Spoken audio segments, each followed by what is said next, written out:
Okay, so today we're going to be doing a few tie-dye videos. We're going to be doing kitchen towels and sheets and possibly a few other things. We're going to show you how to tie-dye larger batches of items where we're not necessarily going to be putting them in the little squirt bottles, but we're going to be doing them in larger buckets of color. So make sure you check it out. If you have any questions, comment below, subscribe, like, ring the bell.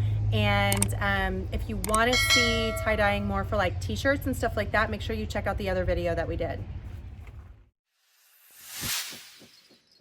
If you do want to do tie-dye with kids, I highly recommend either just buying the pre-made tie-dye kits. They come with the squirt bottles with the dye already in them, and you add water.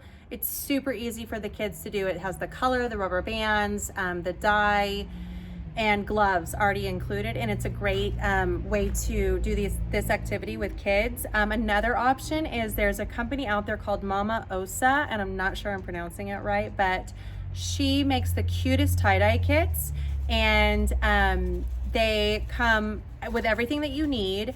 And the amazing thing is a percentage of the proceeds go back to homeless teens, and it's a great company. They make great gifts, and it's like a super cute little kit that you can order and do yourself or do with the kids. You need your dye, rubber bands, gloves, a spray bottle with water in it, and either squirt bottles or buckets for your dye, dish soap, and trash bags. You're going to want to start with your fabric pretty damp, and we are going to get started. So the first item we're doing is a piece of fabric, and we're going to just do a fold, like a fan fold, back and forth upon itself. And then we're going to take these clips, these like lobster clamps, and put them all down the fabric, and that's going to leave a mark and create a pattern. Now we're going to get started with our kitchen towels, and we're going to start the first one with the same type of fold as the fabric, back and forth onto itself, and then folded onto itself the opposite direction. And we're going to put rubber bands around this one to secure the folds.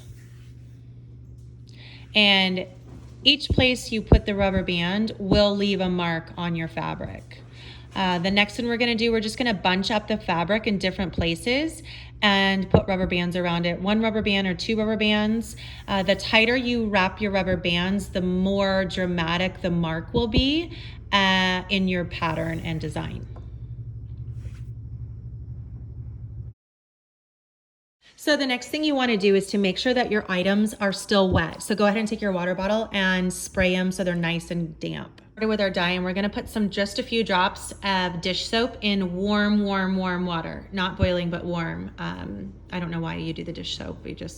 People say do it, so I do it. Then you're going to start adding your dye. Make sure you add it a little bit of it at a time and mix around, and make sure that it's nice and all mixed together. And then I like to have a white piece of fabric that I use to test my color out. And I'll use the same piece like until there's no white left. I use it over and over every time I tie dye. But then you can test out the color to make sure it's what you want. So once your colors are all ready, I like to take trash bags and just lay them out either in the grass or on a patio, and that protects the surface that you're working on. And you can let your items just sit while the dye sets.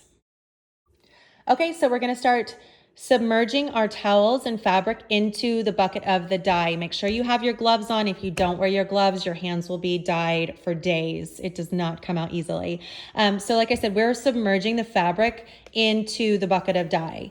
If you want a more saturated color and deeper color, brighter color, then I suggest leaving your garment or item sitting in the bucket longer. I wanted kind of a muted blue with these towels, so we're just dipping and wringing them out and then laying them on our trash bag to dry out. And for this towel, we're going to do the squirt method, so you can see how to use it with the squirt bottle. You just fill the bottle with your dye.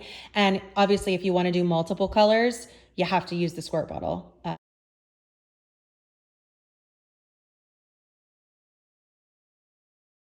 Okay, so it's been 24 hours. We let the dye sit on overnight so that it really kind of saturated into the fabric and gets in there nice and good. We are going to unwrap the fabric and the kitchen towels we did. Okay, it's the big unveiling. This is always exciting to me because, quite honestly, as many times as I've tie-dyed, you never know exactly how things are going to turn out until you get to this stage of the game. So it's amazing. I love it. You can see a few different methods that we use. Super important. I highly recommend once you unwrap your items, let them sit in this bath of vinegar water for at least an hour. It really sets the color in. And then when you rinse it, you almost hardly have any dye that rinses out of your item. And you'll get definitely brighter, more saturated colors.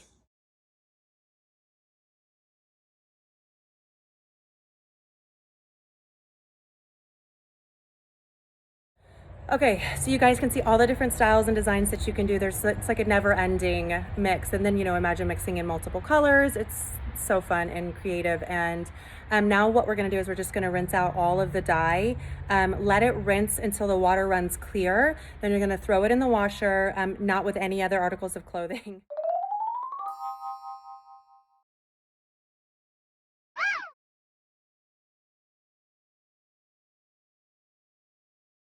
Hey guys, thanks for joining us today. If you have any questions about tie-dyeing, make sure you comment below.